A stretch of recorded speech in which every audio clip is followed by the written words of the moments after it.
When I started writing the script to this video, I realized that it basically summed up to, oh my god, this thing that he just said is fucking hilarious. Nice costume, bro. Well, tight. I can count the veins in your dick.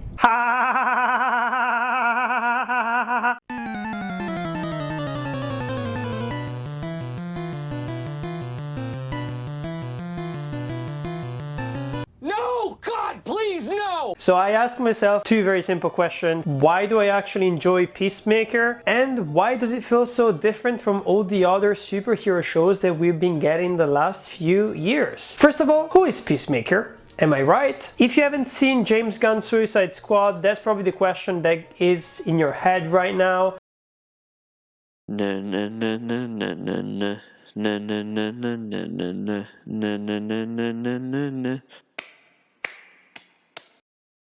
And first of all, you should probably watch Suicide Squad because it is actually really good and incredibly funny. It's one of the best movies from last year, but I'm not here to talk about Suicide Squad, I'm here to talk about Peacemaker. And a spoiler alert for Suicide Squad, at the end of that film, Peacemaker is believed to be dead, and it is revealed in a post-credit scene that he actually isn't dead.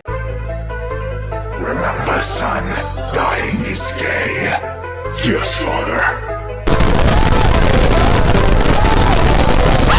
So here in this series we pick up exactly at the hospital with him. So he's been recuperating from all the injuries that he suffered because of the final act of that film, and he's starting a new adventure. Where are we going? Tall Mountain! Where are we going? Tall Mountain! Where are we going? Fuck! So Peacemaker is a HBO Max limited series directed by James Gunn, and he's directed and written almost the entire season, so of course this is an incredible news for James Gunn fans. So right now we are at half of the season of Peacemaker, so we are 4 episodes in a total of 8 of course, and I thought I would make this video to see whether it is actually worth watching for normal people, whether it is worth watching for DCU fans or even Marvel fans just in general. So let's have a look at all the things that I thought were really good when it comes to this series and the things that could be improved, which very often will be linked to a lot of different tropes when it comes to the structure of superhero shows.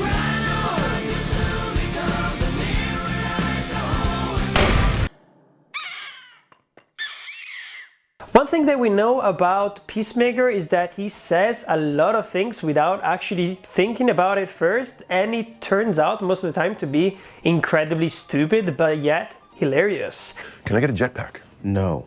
How the fuck am I supposed to fight a Mothra without a jetpack? It's not a Mothra. Still, my desire for a jetpack remains because you got me all excited about it. He's kind of like one of those Captain America types, so he believes in America, he believes in justice and those kind of values. But of course, the twist is that he's ready to kill whatever is in front of him to achieve this sense of justice. So this is where we find Peacemaker at the beginning of his journey. And of course, across this season, basically what James Gunn is trying to do is to redeem him as much as possible and to make us understand why he is the way that he is, which is something that has been done quite often when you think about these kind of R-rated superhero shows. If you think about Umbrella Academy, or even more when you think about The Boys or the recent animated show Invincible. First of all, one thing that I really enjoyed when it comes to this series is the comedy. The humor and the dialogues are incredibly witty and well written. Of course, it comes from James Gunn, so why am I even surprised? I'm not surprised. What's this? Pizza? Officer, put that down. Why? Because I think it's a face.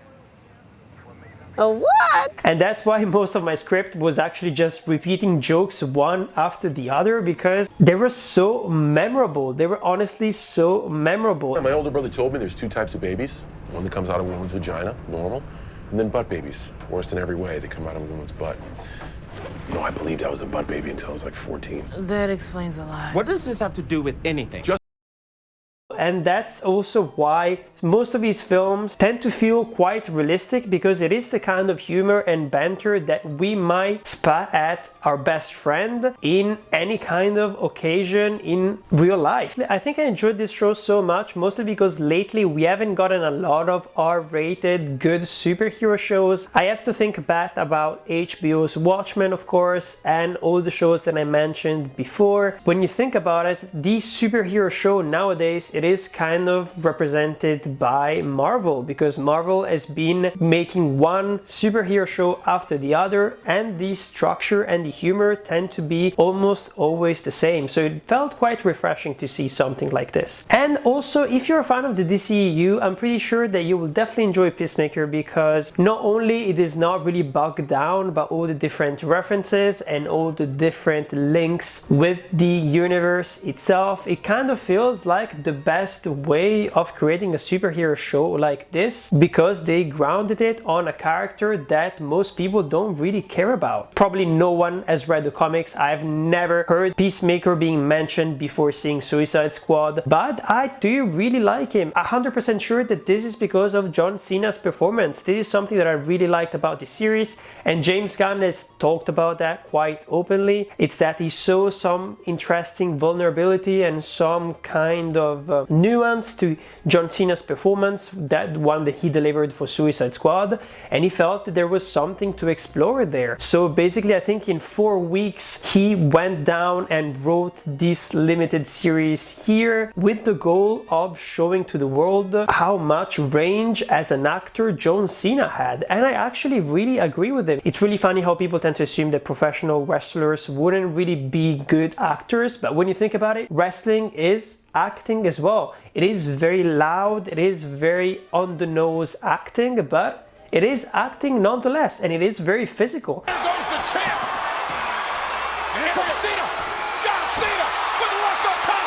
John Cena! And this physicality is really brought forward when it comes to this series. There are so many incredible scenes. There is one scene that I didn't know that I was gonna love so much. I think it's in the first episode as well. And it's basically after that Peacemaker has sex with this random girl that he met in a bar.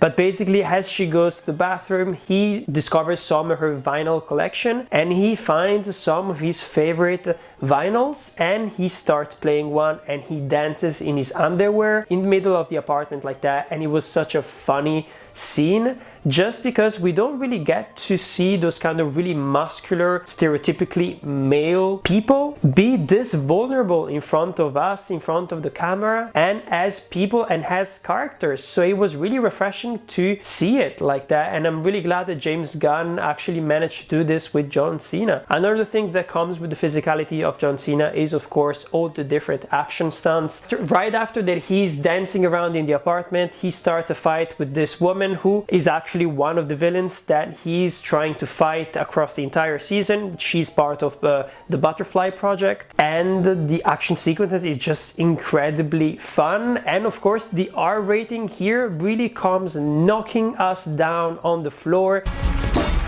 Activate Sonic Boom!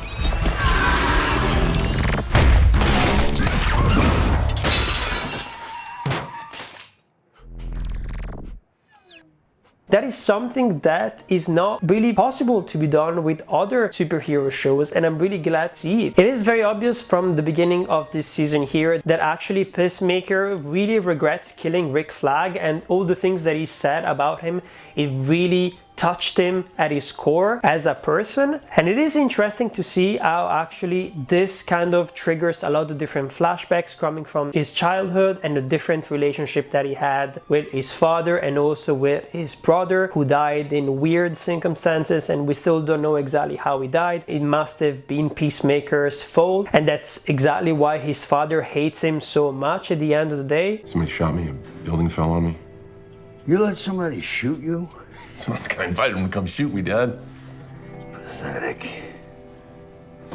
Of course, we can't talk about Peacemaker without addressing the fact that his best friend is a pet eagle, which is really cute. I will agree. I really love when they manage to bring all of these weird animals into superhero shows. His other best friend is another vigilante who is called Vigilante. Just the conversations that they have between each other are just incredibly funny, because Vigilante is a huge super fan of Peacemaker and he would do anything to be considered as his best friend and also to make him happy, you know? Your dad left your mom for another dude. Hey. He did? Yeah, and they're deeply in love. I doubt it. You know, I think he's just pretending to be gay to get away from you. Okay, maybe, but what does that have to do with anything? I don't know. I thought we were talking about dads. I actually really enjoyed the pacing of this show because it really flows effortlessly from one scene to the next. I also love the fact that every single episode has its own post-credit scenes, and very often it actually focuses on JOHN CENA's performance and how good it is at improvising really good comedy bits. The fuck could that even happen? How would what happen? A duck in a human costume? The sizes are completely incompatible. I mean, my pants would be caught up in my tiny webbed feet. They'd be sagging all over the place. It wouldn't fucking work. I also really like the supporting cast, and I like this theme of everyone being incredibly incompetent even though they have good intentions. I feel like that's one of the most realistic things you could do, because that's what happens in the real world. Very often you make mistakes even though you think that you're doing the right thing, and this is true for every single character of this season here. For example, just because of what happened in the parking scene with Peacemaker fighting the butterfly, they decided to change the plates to his father's plates, meaning that the police actually put him behind bars so the Peacemaker could go free. But of course this is so incredibly stupid, because if they swapped the fingerprints, they could have swapped them to anything else. Why would they swap them for someone who's actually related to Peacemaker? It's so incredibly stupid. Other stupid things that they do, for example, would be Leora, where she is actually trying to convince Vigilante that the best option would be to actually try and kill Peacemaker's dad. I mean, the mission is the most important thing, right? And the tensions in between the father and the son right here, they are creating a lot of problems. And of course, Vigilante is his best friend, so he actually believes that if he kills him, he will be better for it. And this goes into my favorite scene ever, where he very slowly uses like a bin to destroy a window next to the police station so that he can get thrown into prison as well. I love how confident this character is in this scene, and kudos to the actor who is playing him, to be honest, because he could have been perceived as a very bland looking person. Which one of you dumb sister fucking tiki torch carrying sloth from the Goonies looking pieces of shit wants to go next? Your favorite contribution to Black American culture was all the black guys who fucked your mom in the ass while you watched from the closet jerking off. If we want to actually go back and talk about the plot of this season here, I think they definitely drag the plot way too much because there is not that much going on. The biggest revelations, for example, are the fact that the butterflies, which are an alien species that have infiltrated a lot of places around the world, these butterflies are everywhere, and the mission that Peacemaker has is to kill as many as possible. And another big revelation would also be the fact that the main guy who is actually leading the team who's trying to kill all these different butterflies is actually a butterfly himself. Plot twist, am I right? That is actually what happens at the end of episode 4. Da, da, da.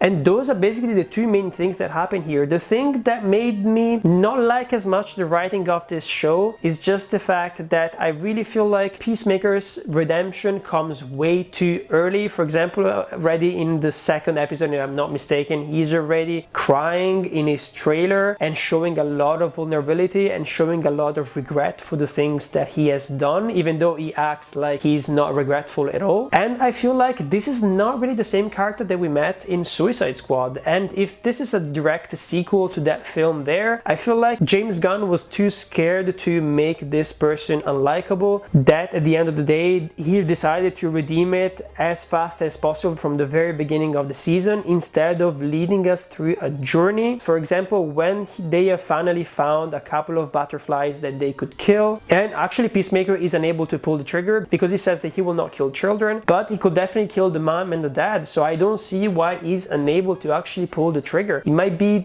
linked to some kind of PTSD that he got from the Suicide Squad, but if we look at him from the reputation that people have attached to him as a character, then I really don't understand why he would be unable to kill at least the adults in that scene. It would have been more interesting to make him almost like a villain from the beginning, slowly redeeming himself and becoming more and more human, and maybe drifting more and more apart from his father. Because it is very clear from the beginning that he hates the fact that his father is a racist and a sexist and a white supremacist, of course, and that he loves him just because it is his father. But it would have been way more interesting if he actually agreed with him for a couple of things, maybe at the beginning of the series, and then they drifted apart more and more across the different episodes. I feel like James Gunn didn't want to address the controversy, so at the end of the day he decided to make the easy choice. I really enjoyed all the different references to the DCU, as I said before, because they didn't really feel forced. They were just kind of winks to people that we know. For example, just the fact that Peacemaker says that Aquaman fucks fish, it is a very known fact among people. It's just really funny. Or also all the different conversations that he had with that old man who lives right next to his father, and the fact that Peacemaker sees himself as a better version of Batman. Tell me this, how many people you think Batman's indirectly murdered by being too much of a candy ass not to kill these fools who clearly need to be smoked once and for all, you wrinkly, Shar-Pei looking dementia-infested fuck!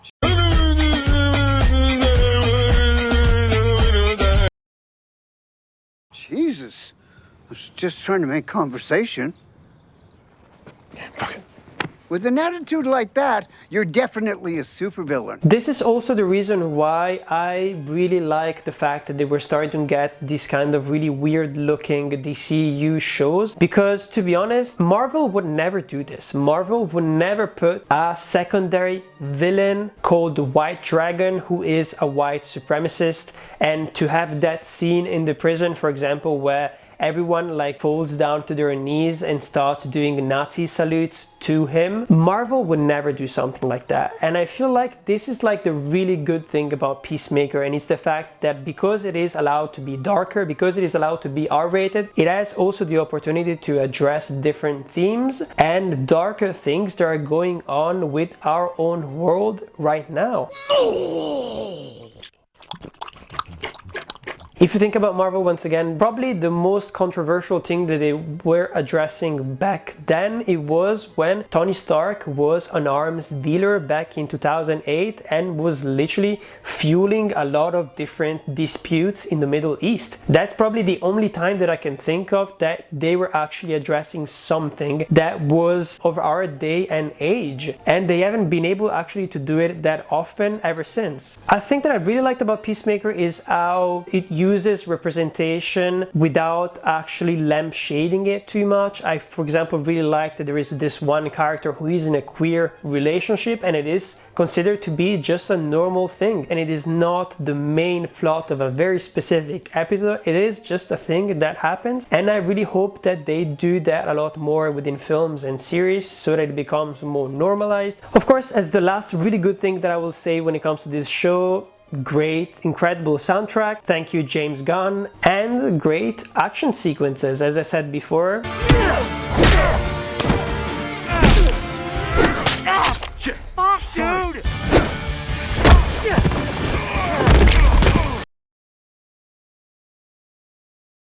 Dad, why are you singing? Tell a lie, tell a lie. Because I have a small role in a Broadway musical. It's not much, but it's a start. Bravo. No, fuck this. No way. It's over. You won. Fair fight. I gotta go. Fuck. So if you go into the stuff that maybe I thought that they were not that perfect when it comes to this show, this has to do with the writing, but also with the pacing of the show and the problem of being a superhero show in our day and age. The problem is superhero shows are driven by action and big stunts. Watching Peacemaker sometimes feels like they are just driving from one place to the other pointlessly, and the plot is not actually progressing as much as it should. The writing is not as tight when it comes to the narrative as it is for the different dialogues and all the different visual and soundtrack choices that he brought to this show. Also, even though most of the times I'm really happy that I can watch one episode per week, this time around, just because of how the narrative isn't as tight as I would want it to be, I would really love to be able to binge this show, because honestly, watching the first 3 episodes in a row was incredibly good and satisfying, because even though there were not a lot of things happening, it was still incredibly fun because I was able to keep going with the story, so it gave me the impression of that the story was actually progressing. But then when I watched the 4th episode and realized that I had to wait another week to get the 5th episode, I was just like, this is not the good show to do that kind of stuff. I would actually advise you to wait for all the episodes to come out and watch it in a binge watching way, because I think you will definitely find it underwhelming if you follow the weekly schedule. Of course, if you think about that, then you have to talk about the fact that in some episodes it does really show the fact that they have a low budget to shoot some of these scenes, and we find ourselves in a lot of different parking lots, a lot of different abandoned buildings, and it is a bit of a shame, and it is very obvious, especially when we go into episode 4. So the episodes that are going to follow are titled Monkey Dore, Mourn After Reading, Stop Dragging My Heart Around, and It's Cow or Never. 2 of them are actually directed by 2 different directors, and 2 other ones are still directed by James Gunn. Same goes with the last episode, of course. So one it will be directed by Rosemary Rodriguez, another one by Brad Anderson. The 4th episode was actually directed by Jody Hill, and I asked myself this question: did I actually see any difference when it came to the pacing and the tone of that episode in comparison to all the other ones which were directed by James Gunn? And to be honest, I didn't really feel a difference, besides maybe the fact that the 4th episode is the only one that doesn't really push the story forward. So I am of the opinion that it doesn't really change that much, the fact that they used different directors here. But those are basically my thoughts when it comes to Peacemaker. I'm having a really good time. I really recommend it if you are a superhero fan. I recommend it if you are a DCU fan as well, because it doesn't really feel like it's trying to expand the universe too much. It doesn't feel like the stakes are incredibly high. It just feels incredibly fun. So if you liked Aquaman, for example, I'm pretty sure that you would enjoy Peacemaker as well. And if you love the Suicide Squad, you will enjoy Peacemaker without a doubt. Let me know in the comments how much you like James Gunn's work as a director, and every single like that you drop will be exactly one film that you enjoyed in his filmography. So for me, it would be, I will have to drop like 5 or 6 or maybe 7 likes, because I mostly enjoyed everything that this man has made across his entire career. But anyways, don't forget to like and subscribe, because it always helps. I'm Patrick, and this is Torn Apart. If you're Patrick, then who's that? John Cena!